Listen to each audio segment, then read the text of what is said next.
Well, get this. The very folks who are supporting the president the most are still hurting the most. Take a look at this. While the nation's unemployment rate is now at 7.3%, it is much higher for the president's biggest fans. Meanwhile, household income for those same groups dropping much more than the national average under this president.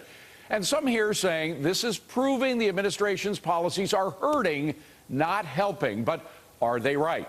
Hi, everybody. I'm David Aston. Welcome to Forbes on Fox. Let's go in focus with John Tammy, Rick Unger, Elizabeth McDonald, Mike Ozanian, Sabrina Schaeffer, and Morgan Brennan. So, John, the very people who fought hardest for President Obama's election and re-election are the ones hurt the most by his policies.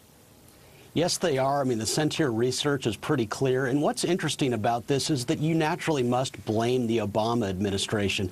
Economies on their own always grow, and they grow because we as individuals have infinite wants, and we get up for work every day to fulfill those wants. The only times economies are slow for extended periods are when governments are putting up barriers to our natural ability to work. Obamacare inhibits hiring. Government spending starves businesses of capital. A weak dollar drives away investors. The bad news is that's what's keeping the economy down. The good news is if we reverse those policies, the economy will soar again. Well, it's nice to know there's good news on the horizon if we do the right thing. So, Rick, why is it that the very people this president is fighting the hardest for are hurting the most? Well, look, you know, what I like to say about this is it takes two to tango. I'm not going to sit here and tell you that the policies are working. The numbers you quote are accurate. Things are not good for those people. But the president cannot do this on his own. I want to quickly read you something. One of our colleagues who we've had on the show, Dan Mitchell, libertarian scholar from the Cato Institute, wrote that he doesn't believe that Obama deserves the full blame. He says it started before he got there. He deserves part of the blame, not all of the blame. But what about Congress? We're talking about the policies, though. That's the point. Congress does the policies. The policies that the president are behind. And by the way, this president had the Congress, both houses of Congress, for 2 years, Rick, and that didn't seem to help either, did it? 8 months. That's right.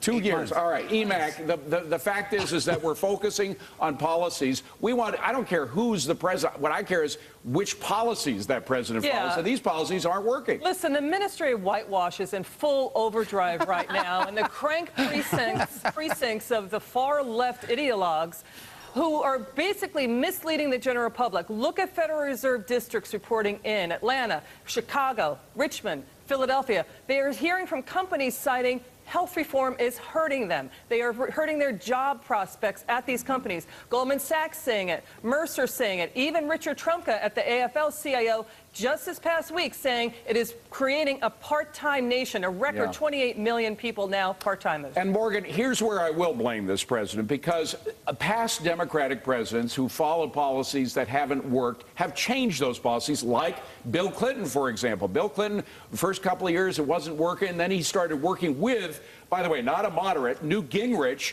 and a Republican Newt Gingrich led Congress with a Democratic presidency. Bill Clinton got real reform, for example, welfare reform.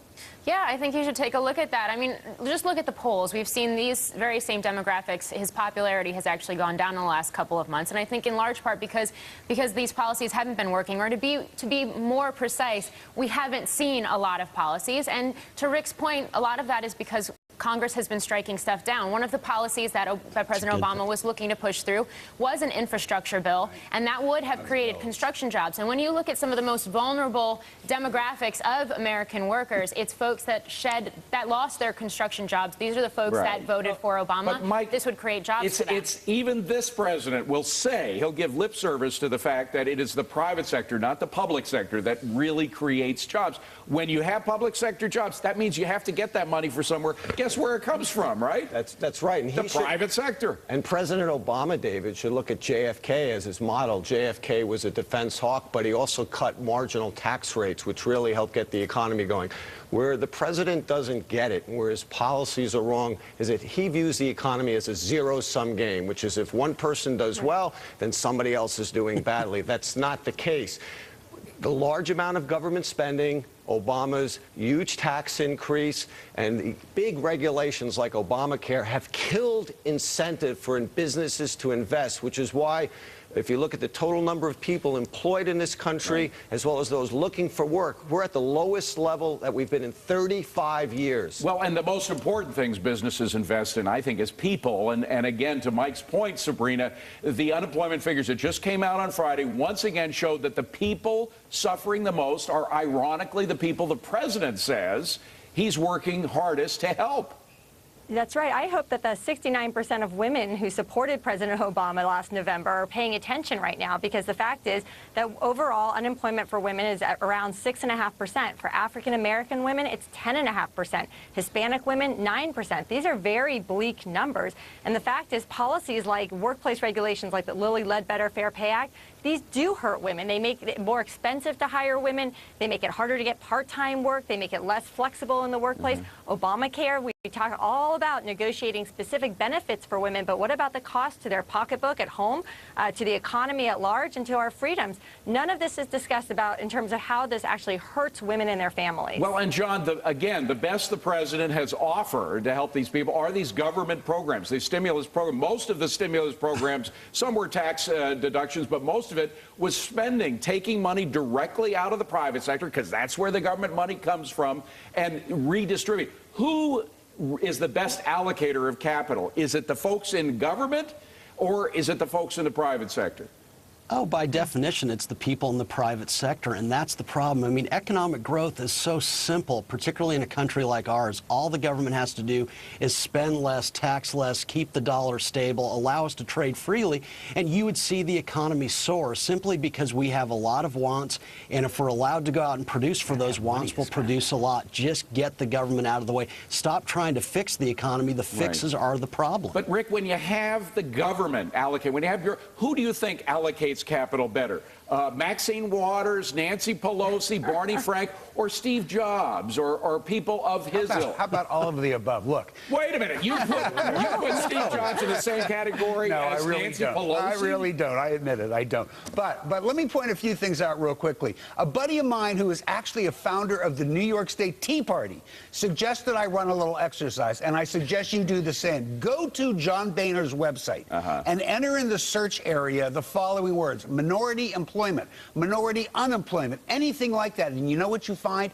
Absolutely nothing. If the Speaker of the House is not working the same issue, in terms of spending government money to help a particular group? Talking about it. He is talking about it. No, he's not. Go to his website and you'll see it. Just because it's not up on his website. He's not talking about it. If they want to help minorities, which is a huge part of the president's base, then maybe they shouldn't be at war against educational freedom opportunities like they are in Louisiana. I mean, this is unbelievable. We're talking about women, we're talking about minorities, we're talking about the poor, all wrapped up in one, and this is an administration that's totally hostile to educational freedom. You know what, David, to your point, bring the $2 trillion in corporate cash overseas to create jobs here. You know how you do that? Turn the U.S. into a tax haven instead of creating ways to avoid taxes. Even the IRS taxpayer advocate says complexity creep is hurting the U.S. economy. I hate to cut you off. The president already has said he's going to veto that. And you know what makes me crazy? Because now we got a debt ceiling fight coming up, and he wants even more taxes, and that health reform has even more taxes in it. And we have fast food workers striking, thinking that's a full-time job. Walmart workers striking, thinking that's a full-time job. It's not. That's the economy we're in. This is what really kills me is when the income levels of Americans goes down, because that not only hurts the people whose income is going down,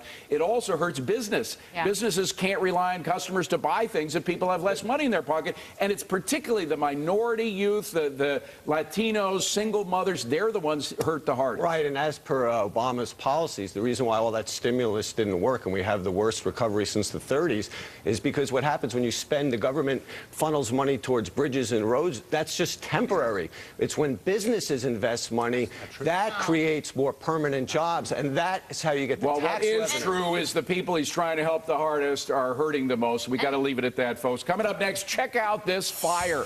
An 11-alarm blaze. Firefighters having serious trouble containing it. Why? Because of solar panels.